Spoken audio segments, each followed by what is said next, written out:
The parents received text messages from their daughter, who had been in the morgue for several days.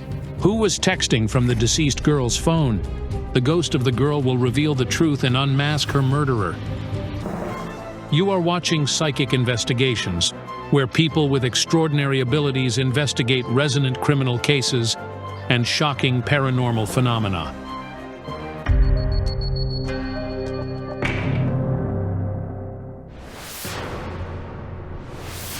In this episode, the clairvoyants will try to find out what happened to Victoria Mankiewicz, a 30-year-old beauty, a translator, and a Sorbonne graduate. The woman was found dead in one of Kyiv's residential neighborhoods. The police investigators claim she jumped from the high floor of a high-riser. However, Victoria's mother and other members of her family are certain she was murdered. Victoria's body was found here. It's a high-riser. She lived a kilometer away from it. Over here in another high-riser. If it was suicide, then why didn't she jump from the top of the building she lived in? How and why Victoria ended up there is still a mystery, and it's truly shocking. I received a text from her. "Hi, Mom, I'm fine." However, she was already at the morgue when it happened. How is this even possible? Victoria's body was taken to the morgue on April 13th, but on the 15th, her friends and mother received text messages from her. I dialed her, trying to get through to her for a long time, but then a reply came. "I feel really unwell. I won't be able to access the communications during the weekend. I'll call you on Monday." We went to search for her on the 21st. She was supposed to be buried on the 22nd as an unidentified body. Victoria didn't have her ID or phone with her. If she had been buried as a homeless person, nobody would have found any trace of her. I made the final attempt to contact her on the 19th of April. I heard a tone. That is, her phone was still charged and working. Only on the 9th day, when Victoria's phone went silent, her family went to the police. Victoria's father lives in Rivne, while her mother lives in Italy, so her cousin was the one who notified the police of her disappearance. They called me from the police and told me there was an unidentified woman at the morgue, and described her. From the description of the tattoo and clothes, I immediately knew it was her. They wanted to close the case, claiming it was suicide, but it couldn't be suicide. We examined the body and found no other injuries, other than those caused by the fall from a great height. A motive is required for both suicide and homicide. Victoria had none. She was successful in her career. She worked as a translator at a large international company, lived with a man she loved, and most importantly, she was planning to marry him and have children. She could be my wife and the mother of my child. This man, Victoria's beloved man, is Alexei Volkov, a famous Kyiv fitness coach. The couple had lived together for about a year. We planned to have a baby. She wanted a boy, while I wanted a girl. They had plans for the future. They thought of the names in case they'd have a girl or a boy. Beyond doubt, it couldn't be suicide.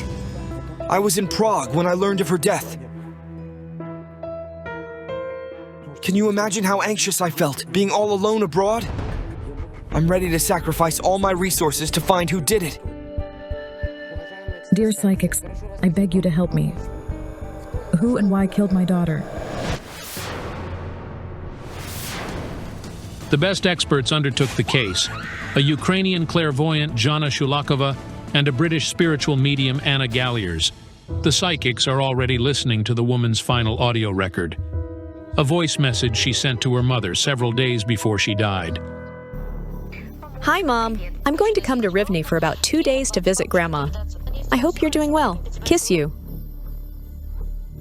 It doesn't sound like a message from someone who is going to kill themselves. I see a young woman in a room. There's a man standing next to her. He punctures her body with a needle, and I feel the scent of medicine. He's related to her death. Then he could be a doctor. He's strong and authoritative. Victoria isn't his first victim. It's strange. I saw her on a high-riser's balcony with another young woman. They're of the same age, and they even look somewhat alike. We need to find out who wrote the text on behalf of Victoria. I feel that her phone is still in the hands of that person. Victoria's parents and relatives are already waiting for the clairvoyants in the courtyard where her body was found. We think she was murdered and then brought here. Your daughter is so delicate on the outside, but she's got a character of a strong man. Yes, it's true. She was highly determined. Victoria's childhood ended when she was 15 years old, following the divorce of her parents. Her mother went to work in Italy, and she stayed with her father, an ex-military officer. She studied Slavic studies at the local university here in Rivne. She made her living by writing course papers for money at nights. Later, as part of a student exchange program, Victoria went to France. This provided her with the opportunity to enter the Faculty of Arts and Humanities at Sorbonne University. Who is Irina? It's me. Irina is Victoria's aunt and her closest relative after her parents. It was she who went to the morgue for the identification. She bears a grudge against you. You saw something that could change the course of the investigation dramatically, but you didn't pay much attention to it. A bruise and punctures. There were 3 dots like punctures, and a bruise like the one you have after an injection in the vein. She had the same. I feel there was some substance in Victoria's body that made her feel disoriented. Could somebody give her an injection of something? Did they conduct a chemical examination at the police station? The investigator didn't even view her case as something other than suicide, and so she didn't order any extra examinations. Your daughter's spirit says we need to go upstairs to the balcony out of which she fell. What floor did she fall from? We don't know. Come quick. Victoria's spirit will show us. The clairvoyants ended up at the 13th floor.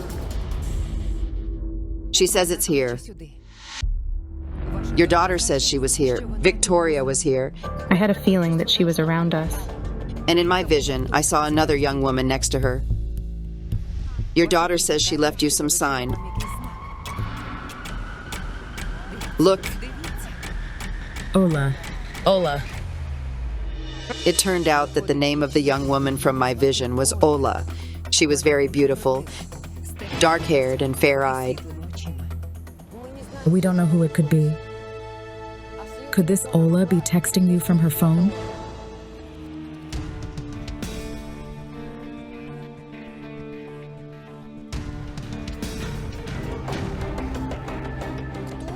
Who sent those texts? It wasn't a woman. A man wrote those texts. This man has something to do with the woman that I saw on the balcony. Victoria's spirit says we must find her phone. Do you know where to go? The spirit will lead us. I'll stay here to try to find out what to do about this Ola. I'll call you later. Anna Galliers goes where she feels led. The spirit shows me a colorful wall of a building. The picture is made up of little squares. Is it a mosaic wall or what? Yes, and there are flowers in the picture. Zhana Shulakova stayed to work with her pendulum and the map of Kyiv. My pendulum is showing 2 spots in different ends of the city. Let's go where it's closer.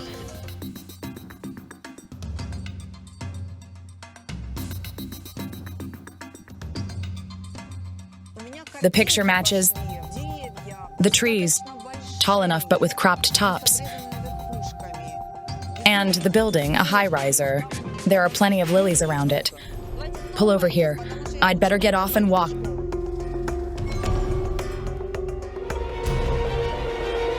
There are the lilies. The clairvoyant has found one spot, but where should she look for Ola? If the women were friends, they could go to visit each other. The residents of the building could see Victoria. In the courtyard, the residents approach the crew.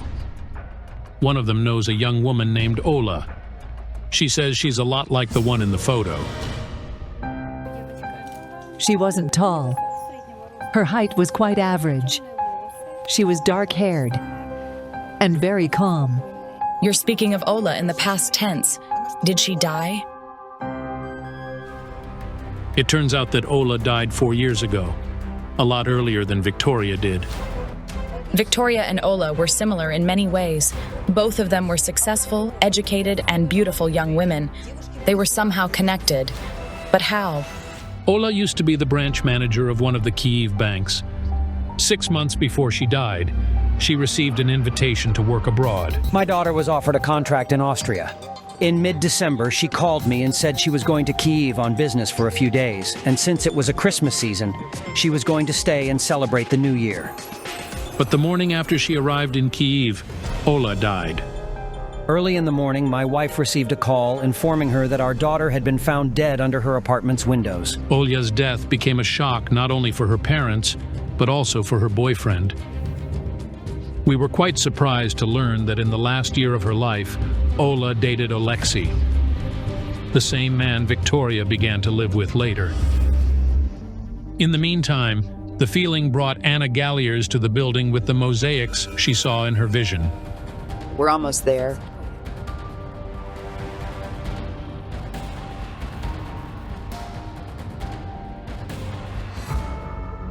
Victoria says there are texts with threats on her phone. They were sent by a woman with a child who lives in the first apartment. Katerina lives in it. She has a son, Alexei. Who is this Katerina? And why did she threaten Victoria? Victoria's spirit says her friends know about the threats. Our expert spoke to Victoria's friends. She discovered that Katerina was Alexei Volkov's other girlfriend. This ex tried to return him. She occasionally reminded him of herself, trying to convince him to leave Victoria and come back to her, and so on. She also threatened Victoria personally. Katerina started showing up with scandals. She beat on the door shouting, "Who is that bitch? Get her out of here. I'll be waiting for her outside. And when I see her, I'll tear her hair off." I understood that she lived nearby. Nobody knows what a woman who is in love and has a wild imagination can do. Did Katerina really get rid of her rival? Was she also involved in Ola's death? Your daughter's spirit mentions Alexei. He didn't break up with that woman. He cheated on your daughter, and she learned about it. She never told me anything about it. There was a scandal, and the man beat your daughter. They quarreled once when they were sitting in the car. I don't know the reason behind the argument, but he hit her in the jaw with his elbow. Does this mean that Victoria and Alexei's relationship wasn't ideal? Victoria says it's time that we know that on the night of her death, she was with Alexei. But wasn't Alexei supposedly abroad when Victoria died? However, it turned out that he was the last person to see Victoria alive. It was in the apartment in which they lived together. Only later on did he go abroad. The door was closed. I was taking a shower. She was walking around the apartment, dressing, and then she said she wanted to walk and was going to a store. The man says he didn't see his girlfriend after that. He thought she probably went to visit somebody, so he went on his strip. I managed to find several more of Alexei Volkov's girlfriends. One of them, Tetiana, was the daughter of people who are very well known in Rivne. 16 years ago, she was found dead next to a high-riser, just like Ola and Victoria. It's spine-chilling. How could it be possible that 3 young women related to the same man died in a similar way? Our expert has found 2 more women who used to date Alexei. Fortunately, they're both alive. Marina from Kyiv told her that after she refused to have a relationship with the man, somebody poured a bucket of paint over her car. The security cameras caught him. The man who did it arrived in a car that looked like Alexei's a lot. He was waiting for the man who poured the paint, and then they left together. However, it's impossible to wrap your head around the story that another of Alexei Volkov's girlfriends told us. Good afternoon. Hello? Asya met him in 2013, not long after Ola's death. She says that at the beginning of the relationship, the man behaved like a gentleman. But a year later, he turned into a beast, and full of jealousy, he once almost beat her to death. He opened the door, telling me to get out. I started moving, and then there was immediately a punch of a fist in my nose. I fell and saw blood, and I remember the click. I realized my nose was broken. There was such aggression in his eyes that I understood he could kill me. He was insane, like a maniac who came to kill me. This nightmare took place at a waste ground in Kyiv's suburb. The woman says she was only saved by drivers that were passing by. After that, Asya told Alexei she was breaking up with him.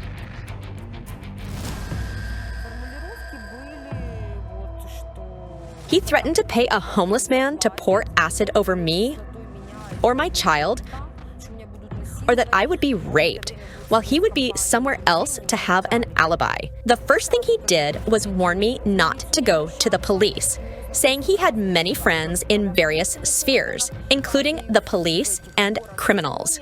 Because of the man's threats, the poor woman was afraid to go outside. I told my friends and colleagues that if I fell out of the window, they would need to go to the police immediately, because I know suicide is a sin, and I would never do it to myself. Victoria's spirit says the man was very cruel, so she couldn't find the courage to leave him. She feared. It turned out that Ola, one of Alexei's ex-girlfriends, was also going to leave him not long before she died. She was going to leave him, like Victoria. We called him. He told us that they quarreled, and Ola took a taxi and left his place at about 11 in the evening. And the next morning, concierge who was on duty found Ola's body. I feel there was some substance in Victoria's body that made her feel disoriented. This is precisely what Marina felt after Alexei gave her a strange chocolate candy. He pumped me with drugs. He said his friends brought delicious chocolates from Switzerland. The woman says that after that, she experienced memory loss. Then she woke up in Alexei's apartment. I found myself in his apartment, partly undressed. He grabbed me by my hands and threw me on the couch. Then he climbed on top of me and pressed his arm to my throat. He was like a werewolf that turned into a monster. But if Alexei gave Marina drugs disguised as a chocolate, he could do the same to Victoria on the day of her death. He is the doctor who gave her the injections. Katerina Malachenko found the information that Alexei Volkov is a venereologist by education. He himself gave Victoria the injections that her doctors prescribed her. Victoria says it was Alexei who sent you the messages after your daughter was dead. He has her phone now. It turns out that Alexei hasn't returned Victoria's possessions to her family. The psychics decided to speak to the investigator who wanted to close the case as suicide. If we managed to find the information on Alexei's background, why didn't you check him? What do you mean? We did check him. All the women died in the same manner. They were all wealthy and confident, and all of them were in relationships with Alexei. It's impossible that all of these were coincidences. The clairvoyants in Victoria's family went to Alexei's apartment. Nobody answered the door. We'll dial him and try to speak to him.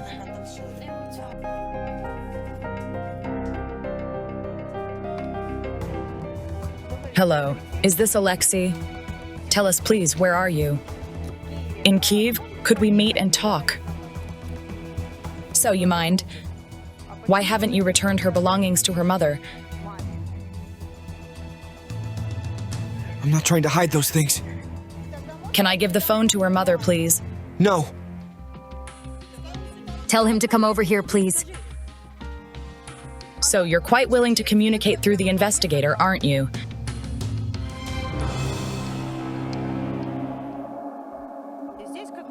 The family is waiting. They want to see you and have her things back. Are you coming? We must grab him by the scruff and take here forcefully. So you are currently in Zhytomyr, am I right? He said he was in Kyiv 5 minutes ago, but now he claims he's in Zhytomyr. I feel that among Victoria's possessions that Alexei is keeping, there is her phone. The man used it to send her friends and family messages after she died. This is all we can do here. We did everything we could in this situation. Thank you. Be brave. Be brave and finish what you've started. Yes, thank you so much. Sometime after the psychic's investigation, Alexei Volkov was sentenced to jail. He was arrested during an attempt to murder his next girlfriend. We hope he will never hurt anyone else. If you're impressed by this story, don't forget to give it a like and subscribe to our channel. Many more astonishing stories are still to come.